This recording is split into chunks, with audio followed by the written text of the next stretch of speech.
New York সিটির mayor হওয়ার পথে জোহরান মামদানি। ভারতীয় বংশোদ্ভূত এই জোহরান মামদানি এমনটাই জানা যাচ্ছে এবং প্যালেস্টাইনে ইসরায়েলি দখলদারের বিরোধিতায় রাস্তায় নামেন তিনি। নিউ ইয়র্ক সিটির মেয়র হওয়ার পথে জোহরান মামদানি। নিমাই পান্ডা রয়েছেন আমাদের প্রতিনিধি সরাসরি নিউজরুম থেকে। নিমাই, জোহরান মামদানি যার নাম উঠে আসছে এবং ডেমোক্র্যাট প্রার্থী হিসেবে তিনি তালিকায় রয়েছেন এবং অবশ্যই ডোনাল্ড ট্রাম্পের অপছন্দের তিনি, সেক্ষেত্রে আমেরিকায় বামেদের ঠিক কি অবস্থান, আমেরিকার বামেরা তারা কি বলছেন? দেখো বাসন্তী, প্রথমত হচ্ছে যে নিউ ইয়র্ক সিটির যে মেয়র পদপ্রার্থী শুধু নয়, ইতিমধ্যে তিনি জয়লাভ করেছেন এবং জয়লাভ করে মেয়র পদে সিলেক্ট হওয়ার ক্ষেত্রে মাত্র এক ধাপ পিছনে রয়েছেন। তিনি হচ্ছেন জোহরান মামদানি। এবং এই জোহরান মামদানি কে, এটাই বড় প্রশ্ন এই মুহূর্তে। তার কারণ যিনি এখন সবথেকে আতঙ্কের মানুষ হয়ে উঠেছেন, ব্যক্তি হয়ে উঠেছেন ডোনাল্ড ট্রাম্পের কাছে। মোদি যাকে ভয় পাচ্ছেন এবং দক্ষিণপন্থী যারা নেতারা রয়েছেন বিশ্বজুড়ে প্রভাবশালী নেতা, তাদের মাথা ব্যথার কারণ হয়ে দাঁড়িয়েছেন এই মামদানি। এই জোহরান মামদানি কিন্তু হচ্ছেন একজন ভারতীয় বংশোদ্ভূত যুবক। 33 বছর বয়সী এই মামদানি, যার মা হচ্ছেন বিখ্যাত চলচ্চিত্র পরিচালক মীরা নায়ার এবং তার বাবা হচ্ছেন ভারতীয় বংশোদ্ভূত এবং উগান্ডার অধ্যাপক মেহমুদ মামদানি।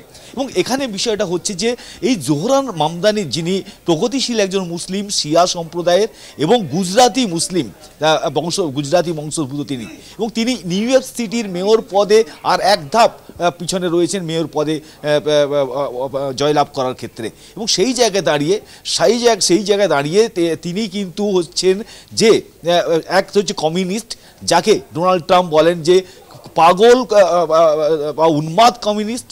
তিনি প্যালেস্টাইনের পক্ষে কথা বলেন, তিনি গাজার হয়ে অনশনে বসেন, এমনকি ভারতে এসে যে রাম মন্দির তার বিরুদ্ধে আন্দোলনে তিনি সামিল হন। ফলে সব মিলিয়ে তিনি কিন্তু থ্রেট হয়ে দাঁড়িয়েছেন। নেতানিয়াহুকে তিনি বলেছেন যে নেতানিয়াহু যদি নিউ ইয়র্কে আসেন তাহলে কিন্তু তাকে গ্রেপ্তার করা হবে। মোদি নিয়ে তার মন্তব্য হচ্ছে মোদি নিয়ে যে মন্তব্য তিনি করেছেন সেটা হচ্ছে নরেন্দ্র মোদি হচ্ছেন একজন যুদ্ধাপরাধী। এবং তিনি বলেছেন যে গুজরাট দাঙ্গায় তিনি তার পরিবারের অনেকজনকে হারিয়েছেন। সব মিলিয়ে তিনি দক্ষিণপন্থীদের, কারণ বামপন্থী এই নেতা, কমিউনিস্ট এই নেতা, যিনি ডেমোক্রেটিক প্রার্থী, তিনি কিন্তু একেবারেই মাথা ব্যথার কারণ হয়ে দাঁড়িয়েছেন এবং বিশ্বে তাবড় নেতা তারা ভয় পাচ্ছেন এই জোহরান মামদানিকে। এবং জোহরান মামদানি হচ্ছেন বাংলা, ইংরেজি, হিন্দি, স্প্যানিশ এই সমস্ত ভাষা স্পষ্ট করে দুর্দান্তভাবে বলতে পারেন। বলিউডের থিমকে তিনি ব্যবহার করেন এবং দক্ষিণ এশিয়ার দেশগুলো, যেখানে ভারত, মায়ানমার, বাংলাদেশ, এই দেশগুলোর সঙ্গে নিজেদের মধ্যে সম্পর্ক এখন খুব একটা ভালো নয়, সেখানে নিউ ইয়র্ক সিটিতে তিনি কিন্তু এদের সংগঠিত করছেন। এবং এখন উদাহরণ হিসেবে দাঁড়াচ্ছে যে দক্ষিণ এশিয়ার কীভাবে মজবুত, তাদের নিজেদের মধ্যে সম্পর্ক কতটা মজবুত, তার জন্য আর ভারতের দিকে বা দক্ষিণ এশিয়ার দিকে তাকান না মানুষ। এখন প্রমাণ হিসেবে বা মডেল হিসেবে বলেন যে নিউ ইয়র্ক সিটিতে কীভাবে তিনি একত্রিত করেছেন এই মামদানি, সেটাই এখন দেখার বিষয়। ফলে সব মিলিয়ে জোহরান মামদানি তিনি এখন এই মুহূর্তে খুব আলোচ্য একজন ব্যক্তি। এবং যেখানে ভারতবর্ষে যখন ঋষি সুনককে নিয়ে বা প্রীতি প্যাটেলকে নিয়ে খুব আলোচনা হয়, তা নিয়ে জয়োল্লাস চলে, তখন কিন্তু কার্যত বিজেপি এর থেকে দূরে সরে যাচ্ছে, প্রচার থেকে আড়ালে রাখতে হয়েছে।